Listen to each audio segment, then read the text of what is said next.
In this tutorial, you are going to learn to create buy one free one promotion.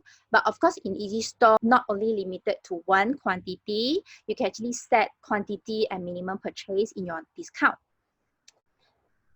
So let us take an example. For example, customer purchase product A, then free product B with a minimum purchase.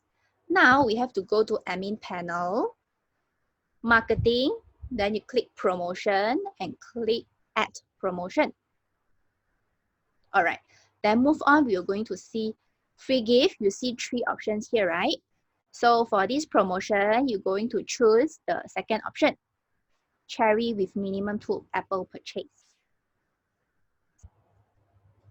Okay, so for promotion title, this is for your own record purpose.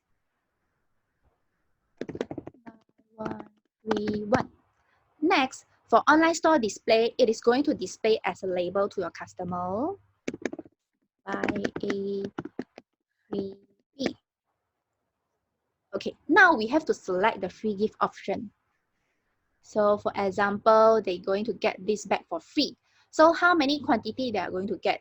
If you put 2, they will get 2 free gifts. With purchase of what you need them to purchase.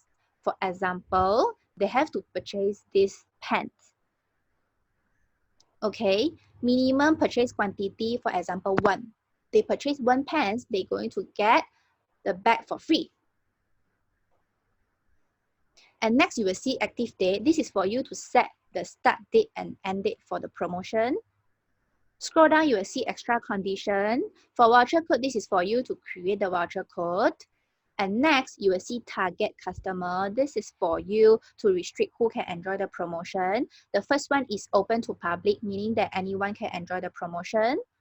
Second one is all login member, meaning that all customers, they have to log in to your online store in order to enjoy this promotion.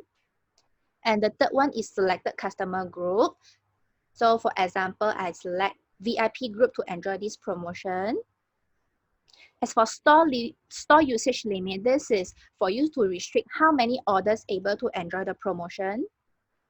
And lastly, each customer usage limit, this is for you to restrict one customer can enjoy how many times for this promotion.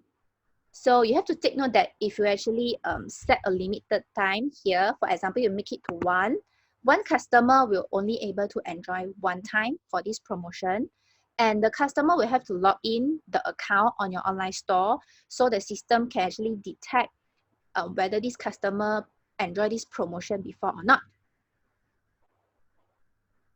Okay, and lastly, not forget to save this promotion and you're actually done. That's all for this tutorial.